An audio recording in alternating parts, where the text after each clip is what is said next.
Sede, pois, perfeitos, como o Pai vosso, como é perfeito o vosso Pai Celeste. Jesus falou assim há 2000 anos. Imagine os apóstolos, não diga as pessoas, mas pelo menos os apóstolos que estavam a seguir Jesus. O que é que eles pensaram? O que é que eles sentiram? Mas como? Como é que eu posso ser perfeito como o Pai do céu? Eu nunca ouvi. Eles disseram a Jesus: tu tens falado muito do Pai, mostra-nos o Pai. E o que é que Jesus respondeu? Então já estás há tanto tempo comigo e ainda não vistes o Pai? E eles ficaram a ver: sim, quando mostraste o Pai. Pois vê, quem vê a mim, vê o Pai. Porque a forma visível de Deus é o seu Filho. São os seus filhos, somos nós. Sois vós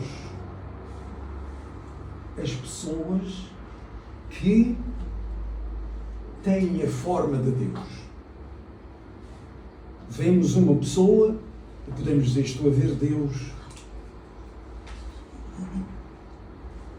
Está errado? O que é que acham? Eis o que realmente era o que Jesus queria realmente incutir para que eles pudessem perceber.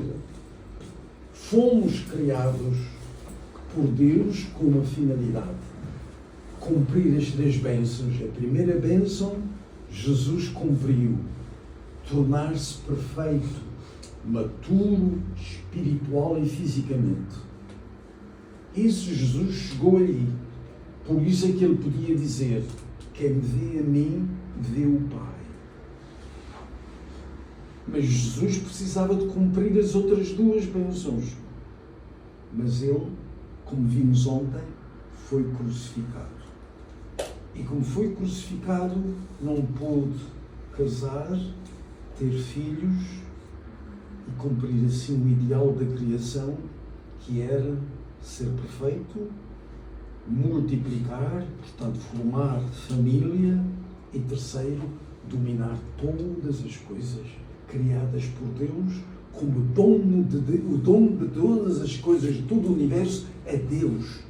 Não é nenhum homem, nenhum político, nenhuma outra pessoa. O universo pertence a Deus. E Ele dá aquilo que Ele fez, a obra grande que Ele fez do universo, Ele doa aos seus filhos que se qualificaram para realmente serem os senhores da criação, através de cumprir a primeira bênção, a segunda bênção e a terceira bênção é precisamente essa de... portanto, a pessoa perfeita, o que é? Ele tem unidade entre a mente e o corpo. E eu pergunto, vocês têm a vossa mente unida com o vosso corpo? Não. Não me digam. Não. Outro disse-me não. Será possível? Vocês não têm a unidade entre a mente e o corpo? Temos. Oh, uau.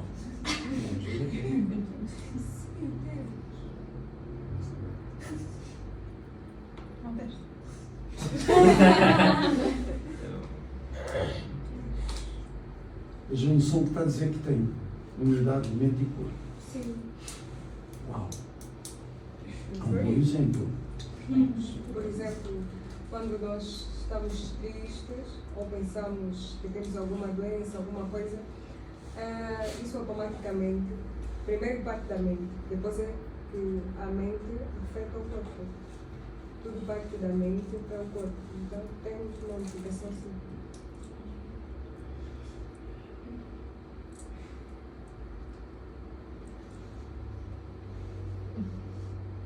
Como disse o verdadeiro Pai, muitas vezes, enquanto eu estive na América, eu recebi indicação diretamente dele.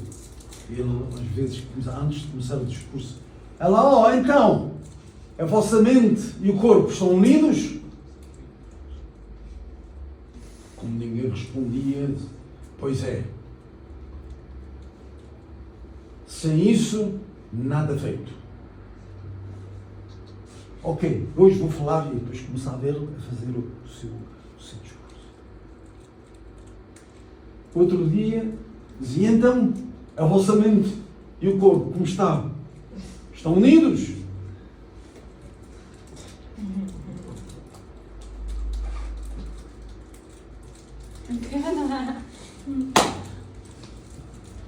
Tenho tanta pena do nosso pai, esperava tanto que nós realmente conseguíssemos ter a nossa mente e corpo unidos, tornar-nos pessoas perfeitas. Mas, infelizmente,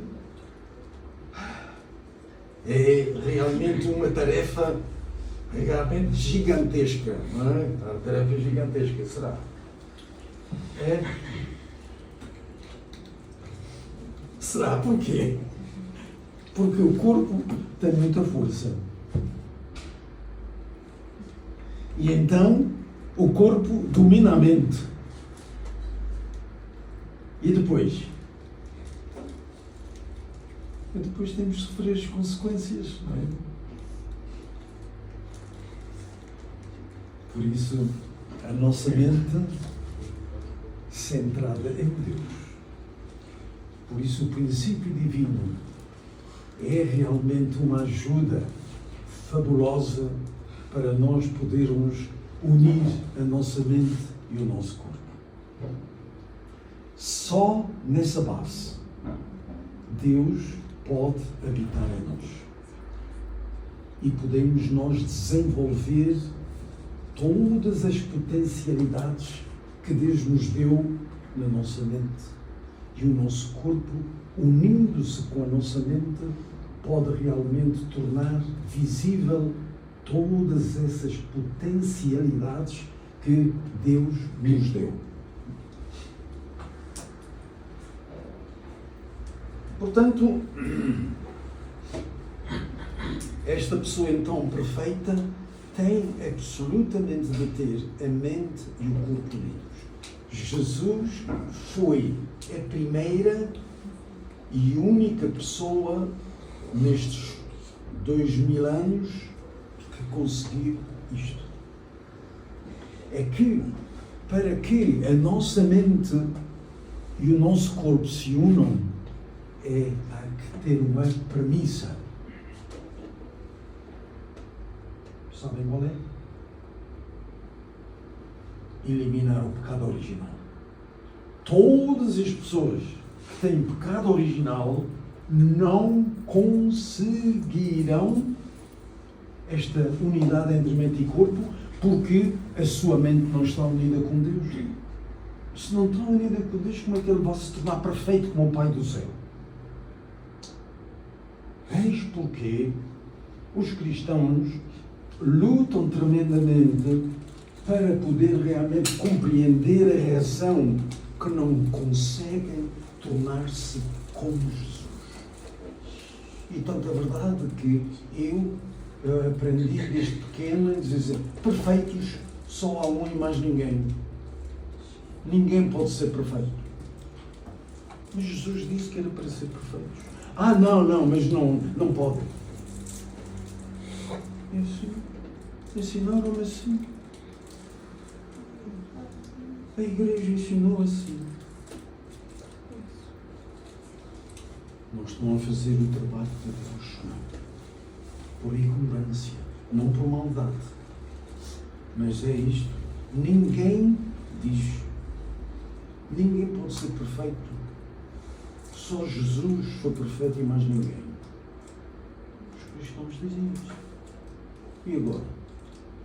O que dizer de Jesus quando disse há 2000 anos: sede, pois, perfeitos como o Pai do céu é perfeito? Como explicar isso? Isso é uma maneira de falar, não é possível.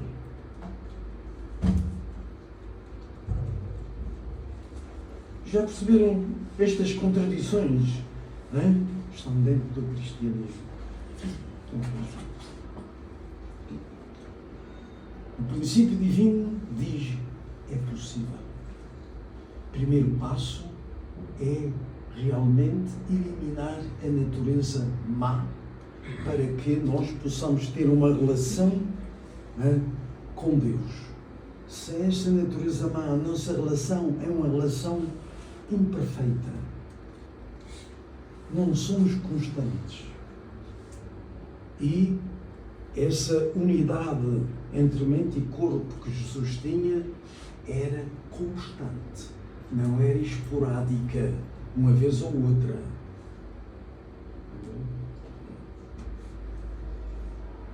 Por isso, neste sentido, podemos ver que uma pessoa que realizou a finalidade da criação,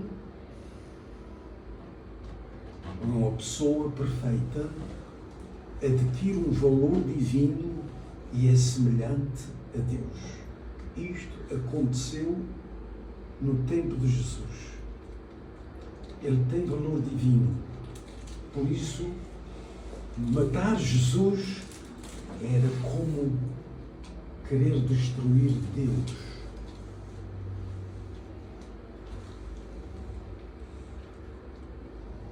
Mas destruíram o corpo de Jesus, mas não destruíram a sua identidade e personalidade. Não destruíram. Jesus disse: destruireis este templo, mas eu reconstruí-lo-ei em 3 dias. Por causa disso, os judeus ficaram tão temerosos, medo tremendo, que foram realmente para o sepulcro de Jesus para pôr lá guardas, para impedir que ele ressuscitasse. Mas Jesus ressuscitou não com o corpo. O corpo foi retirado do sepulcro pelos líderes judeus, com medo de que ele voltasse com o seu corpo físico e pudesse realmente, segundo eles, vingar-se. Jesus não ia vingar-se, mas era o medo. Eis porque na Bíblia está escrito que de manhã foram ao sepulcro para ir visitar o Jesus que estava dentro do sepulcro, fechado com uma porta redonda que podia se fechar com a porta, e quando viram, o sepulcro estava vazio. O que é que dizes disso? Foi Deus que fez, não fez nada. Deus não fez nada. Foi os líderes judeus com medo de que ele verdadeiramente ressuscitasse e pudesse realmente depois castigá-los. Compreendes agora? Jesus não ressuscitou com o seu corpo. O corpo foi tirado do sepulcro e foi queimado para que ele não ressuscitasse. Está certo? Porque eles julgavam que Jesus ia ressuscitar com o corpo físico, mas ele ressuscitou com o seu corpo espiritual. Por isso, esse corpo espiritual tem características de que as barreiras físicas não impedem esse corpo de passar. Estando os apóstolos fechados no cenáculo, com medo que os judeus viessem fazer-lhes mal, eis que Jesus lhe aparece no meio deles. Eles ficaram todos admirados. Como? Jesus está aqui, é mesmo ele. Tomé, não acreditas? Mas, sim, eu vou acreditar se tocar nas mãos e vir as chagas dele. porque Tomé não estava lá na altura. E depois os apóstolos disseram a ele: sabes, Jesus apareceu-nos. E ele disse: não acredito. Como é que não acredito? E ele disse: só acredito se vir Jesus e vir as chagas nas mãos dele e nos pés. Mas, na verdade, Jesus tinha valor divino. Por isso ele dizia: quem me vê a mim, vê o Pai.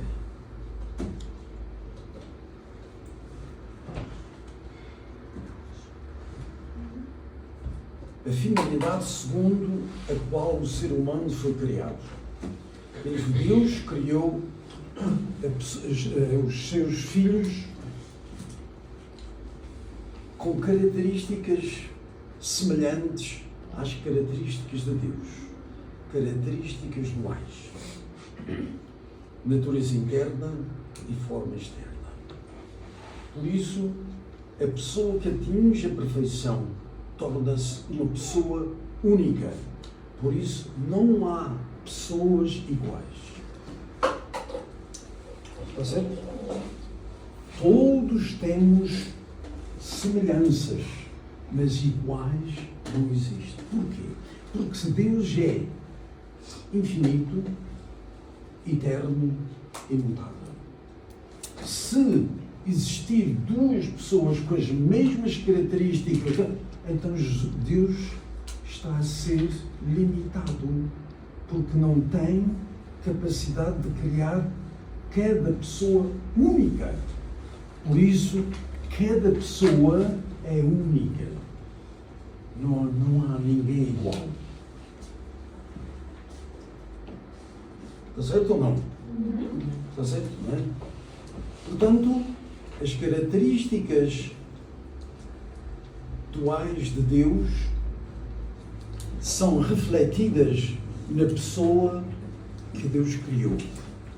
E essa pessoa é única, só essa pessoa pode dar alegria a Deus. Cada um.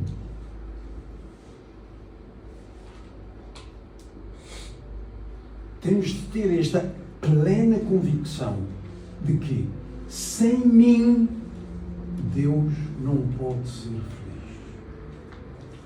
Absolutamente.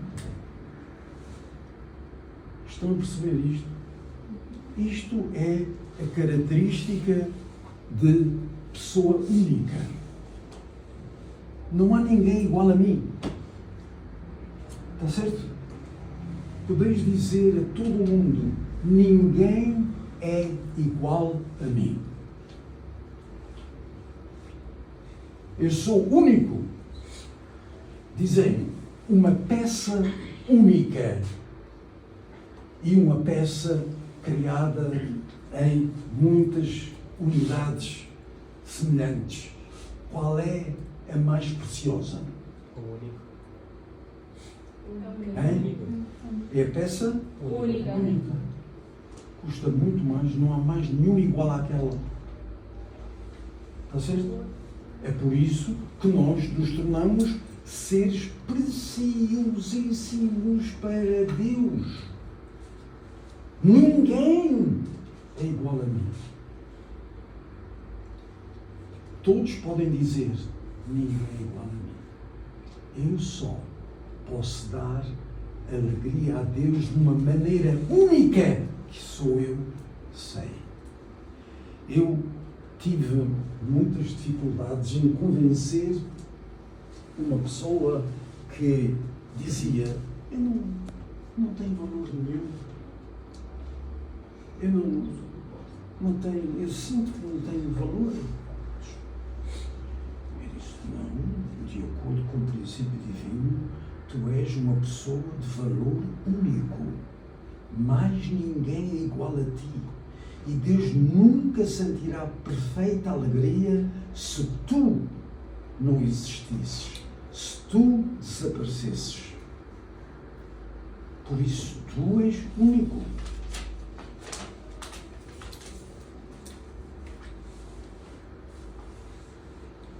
Portanto, alguém às vezes se desprestigia de si próprio, sabe? Ainda tem tantas qualidades como ele, não tem tantas isto, não tem... Não te compares, porque tu és único. Tu tens coisas que aquele que tem isto e aquilo não tem. Está certo? Isto é muito importante para nós não ficarmos pessoas que perdem a dignidade de ser valiosos. Podemos ter esta convicção. Ora, então, cada pessoa que tenha completado a finalidade da criação é, deste modo, uma existência única no cosmos. Nada, ninguém, no passado, no presente e no futuro, será igual a essa pessoa.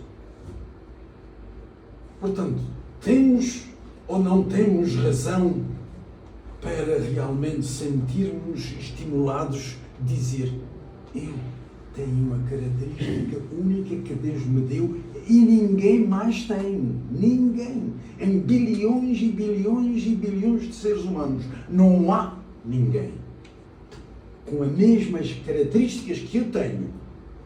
E por isso só eu posso, com essa característica, dar alegria ao meu Pai do céu.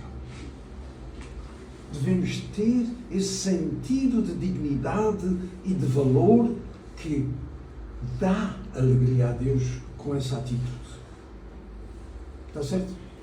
Há uma maneira muito engraçada de também ver isso, que a nossa impressão digital é única também. E é uma prova engraçada que nós nos sentimos únicos. Uma impressão digital que é um dedo, e que, como é que é possível fazer tantos padrões, de 8 bilhões de padrões, sem ser um igual? Exatamente. A impressão digital é uma coisa muito engraçada. Mesmo até no nosso corpo somos únicos. E só conseguimos desbloquear com o nosso dedo. É um grande valor. Não achas, Rafael? Um valor enorme.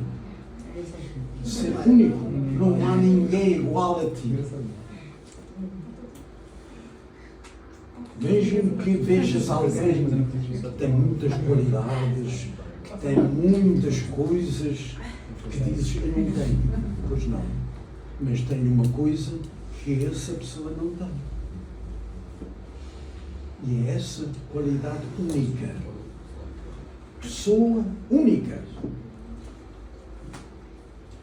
A pessoa perfeita, portanto, é única.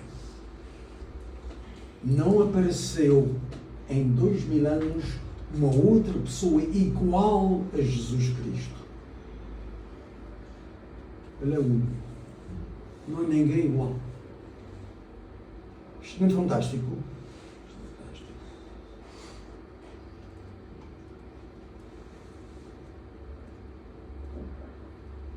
Ora, agora consideremos o valor do ser humano com base no seu relacionamento com o universo.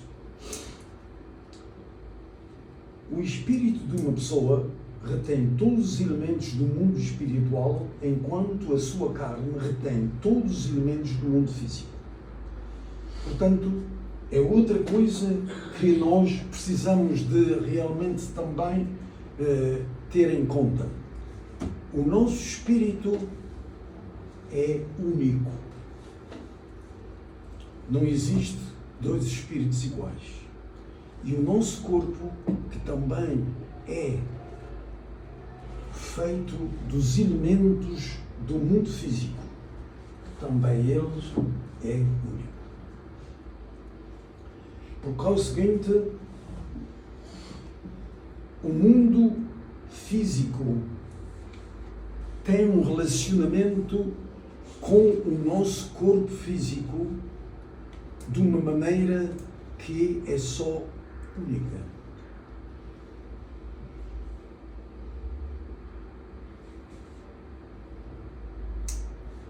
Uma pessoa que tenha completado a finalidade da criação retém assim as essências de tudo o cosmos, tudo no cosmos. Seja no mundo espiritual, seja no mundo físico. Por isso é que o ser é chamado microcosmos do universo. Nós, portanto, somos um cosmos em miniatura, micro, não é? De todos os elementos que existem no cosmos, na Terra e no mundo espiritual, nós somos um microcosmos. Fantástico, não é?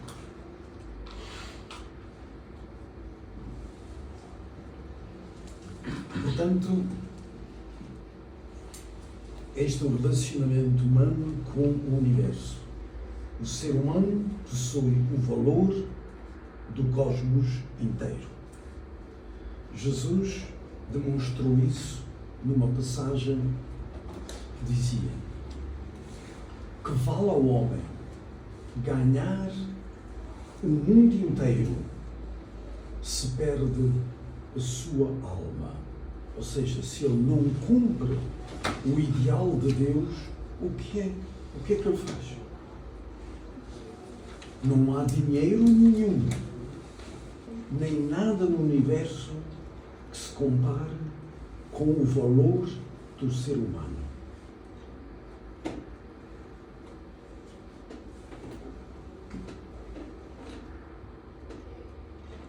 Portanto, a pessoa que atingiu o estado de perfeição, neste caso, referimos, por exemplo, Jesus.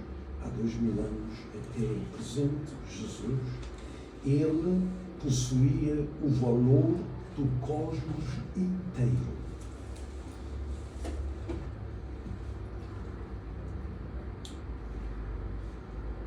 Jesus é a pessoa que realizou a finalidade da criação.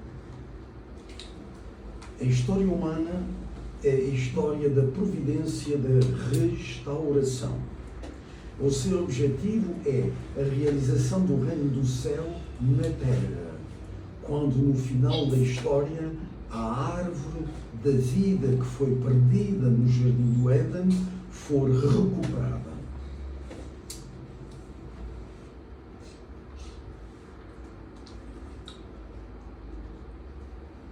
E diz no Gênesis: e havendo lançado fora o homem, os querubins ao oriente do jardim do Éden e uma espada inflamada para guardar o caminho da árvore da vida. Ou seja, depois da queda do homem, não havia possibilidade nenhuma para o homem regressar ao estado que ele perdeu, ao estado original.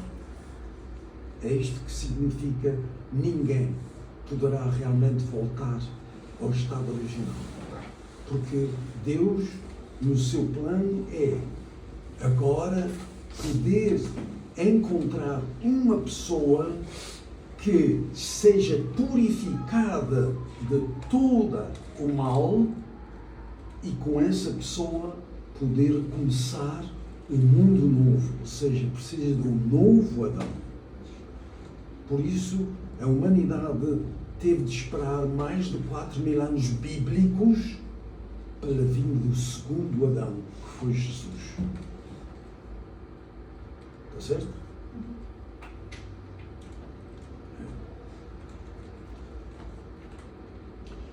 Portanto, abençoados aqueles que lavam as suas vestes para que tenham direito à árvore da vida.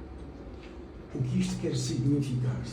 No Apocalipse, que é a previsão para o futuro, é o livro que fala do que vai acontecer no futuro, no Apocalipse.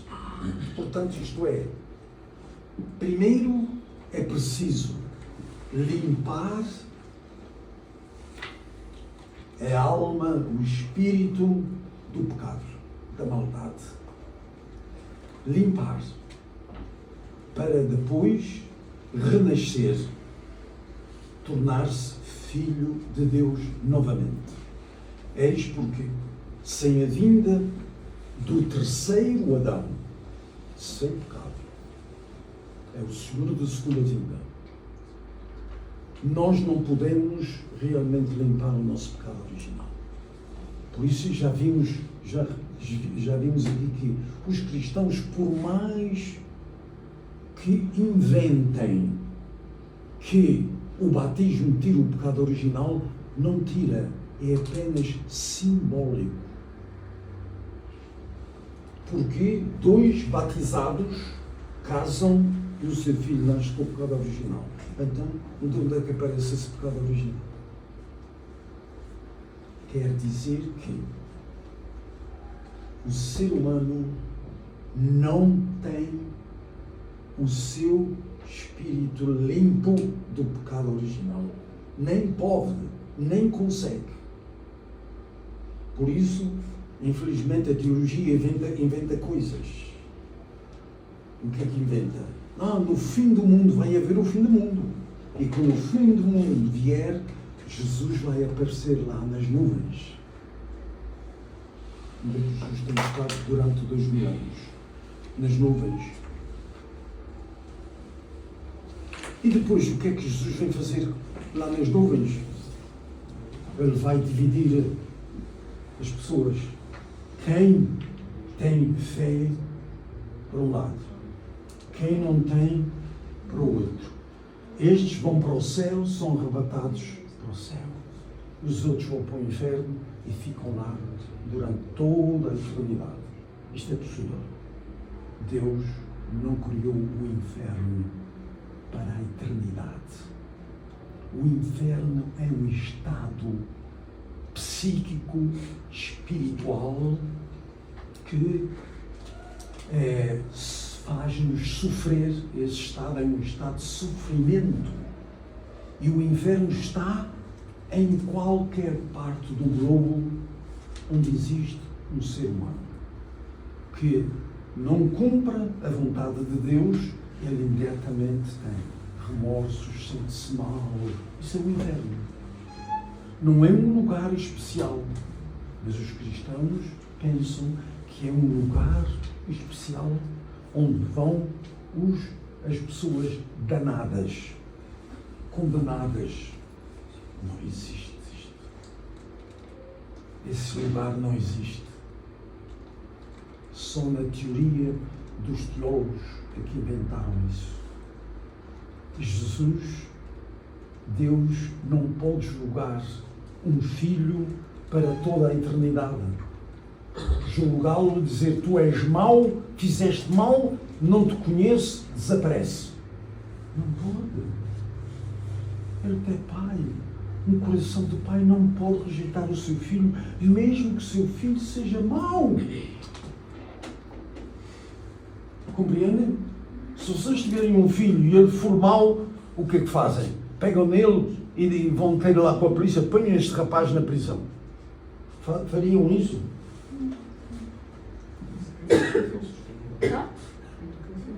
O amor dos pais irá investir nesse filho. Eu recordo muita vez da história de Santo Agostinho. Vocês conhecem Santo Agostinho? Nunca ouviram? Este Santo Agostinho tinha a sua mãe chamada Mónica, que é Santa Mónica.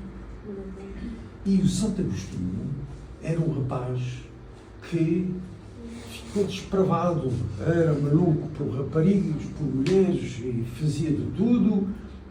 E a mãe, que era cristã, sofria tanto e orava sempre, todos os dias, muitas vezes ao dia, para que ele realmente regressasse para o lado de Deus. Passou muitos anos, mas ela foi constante, nunca rejeitou o seu filho por ser realmente depravado. Orava e sentia, meu Deus, podes fazer alguma coisa para este filho, para que ele entre no caminho certo. E ao fim de muitos anos, esse filho finalmente colocou-se no lugar certo e tornou-se um santo. Um santo. Isto é o amor de pais Aquela mãe nunca abandonou o seu filho, nunca o disse que era depravado, que não gostava dele. Não. Ela sempre teve um coração maternal para o seu filho. E esse coração é o coração que Deus tem. Deus não quer que ninguém sofra, que ninguém esteja numa situação desesperada. Ele não quer. O coração de Deus, um coração paternal e maternal. Portanto,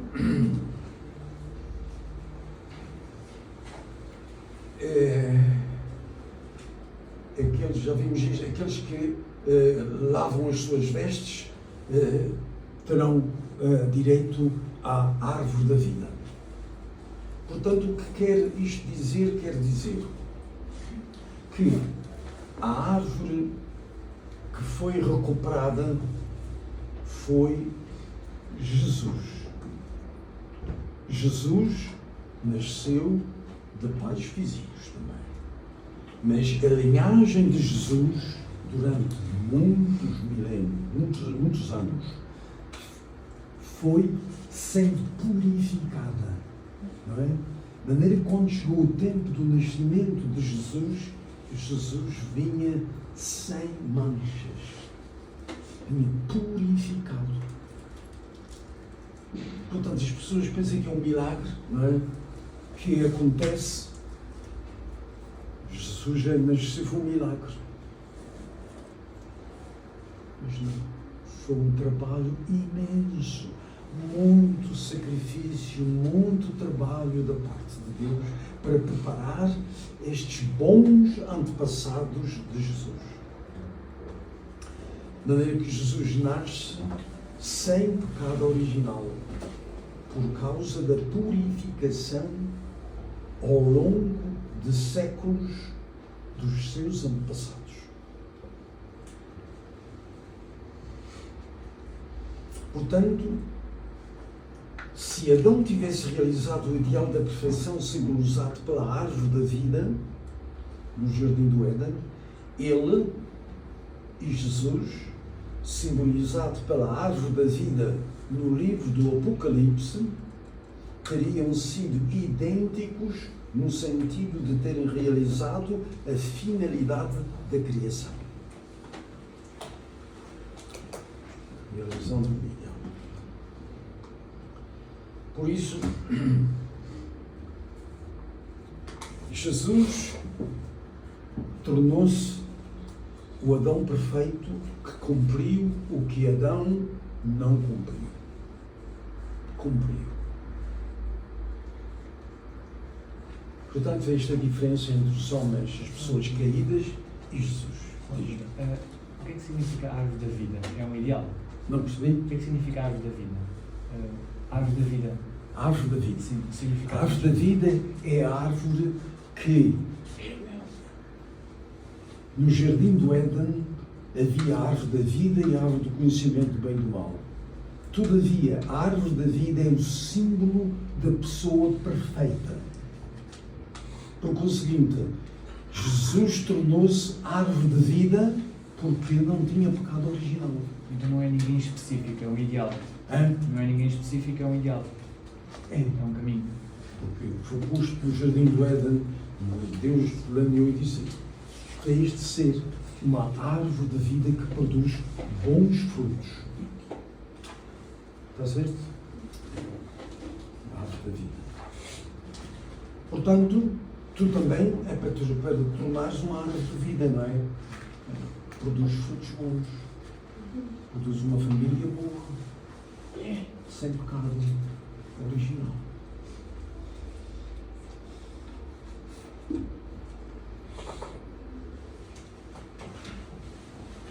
Portanto, a pessoa perfeita tem o mesmo valor divino de Deus. Ela é única no cosmos e, além disso, possui o valor do cosmos. Não há maior valor do que o de uma pessoa que tenha realizado o ideal da criação. Este é o valor de Jesus, que certamente atingiu o valor mais alto e imaginável. O valor de uma pessoa perfeita. O valor de uma pessoa perfeita é igual ao valor de Jesus.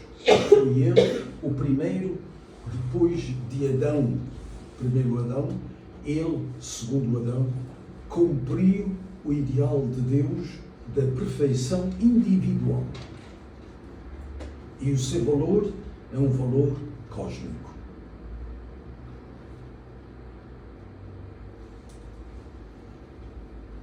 Portanto, Jesus é um ser humano que realizou o ideal da criação a nível individual.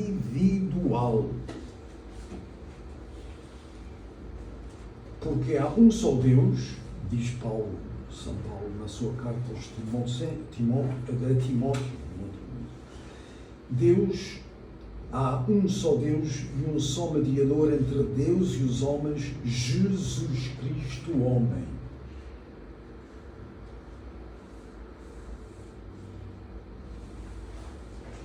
Isto tira também as ideias de que Jesus é Deus.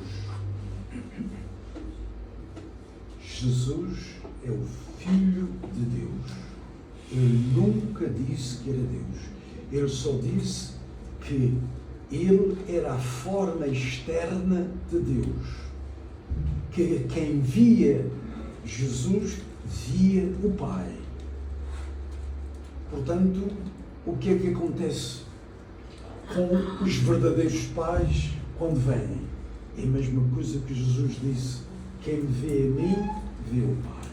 Portanto, os verdadeiros pais são a imagem visível de Deus.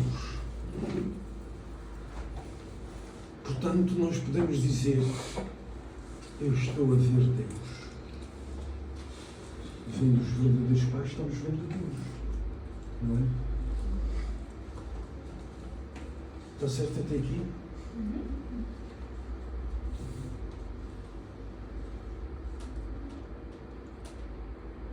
Sabem porque é que Paulo disse isso ao seu discípulo Timóteo? Porque muitos diziam que Jesus era Deus. Mas Jesus é o Filho de Deus porque ele era o mediador entre Deus e os homens. Esse Jesus era esse homem medianeiro entre Deus. Não é Deus.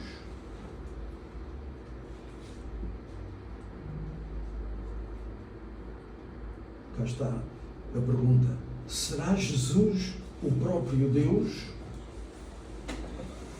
João diz no Evangelho de João: quem me vê a mim, vê o Pai.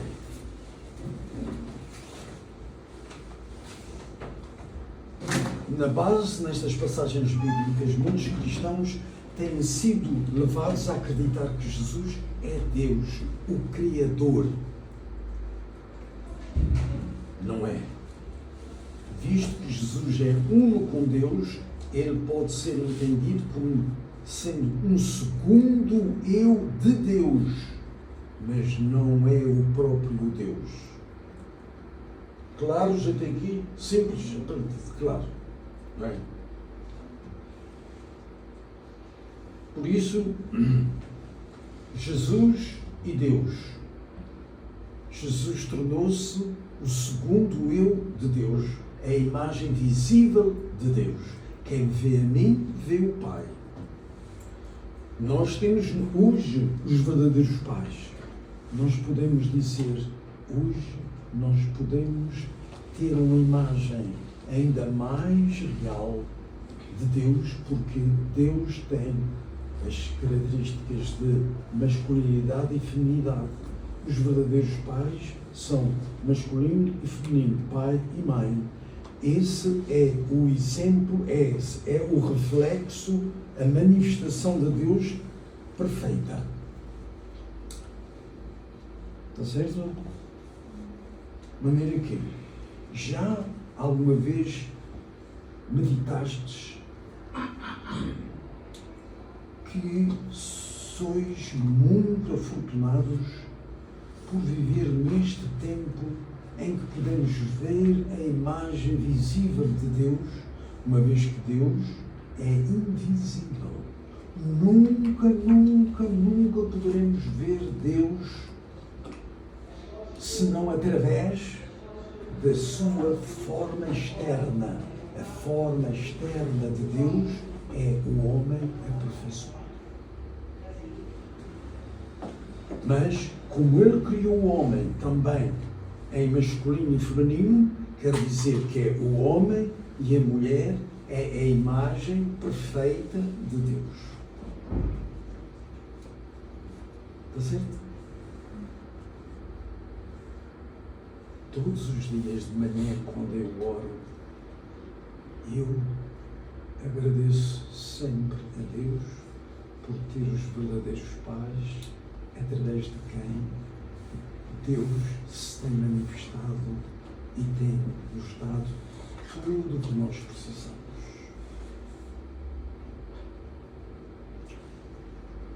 Sem os verdadeiros pais, nós seríamos pessoas vagueando no mundo à procura de uma razão. Nós hoje já temos todas as razões para podermos dizer que tudo que nós precisamos saber, conhecer, nós já temos. O princípio divino revela-nos e depois a própria vivência, a vida do verdadeiro pai e da verdadeira mãe são um exemplo de como Deus realmente trabalhou e pôde proporcionar-nos a nós um verdadeiro filho e uma verdadeira filha para nós podermos ter um caminho visível de como também devemos ser. O nosso ideal é ser verdadeiros pais. Porquê? Porque temos os verdadeiros pais. Portanto, nós temos esse ideal visível. Está certo ou não? Estão contentes ou tristes? Estão tristes? Não. Ah, não. Ai, que bom. Estamos muito felizes. Muito bem. Portanto, isto é para dizer, será Jesus o próprio Deus? Não. Jesus é o segundo eu de Deus, o eu visível de Deus. Jesus não é o próprio Deus. Isto está claro, não é? Terminou. Isso. Ei, ok, tem ordem para acabar aqui.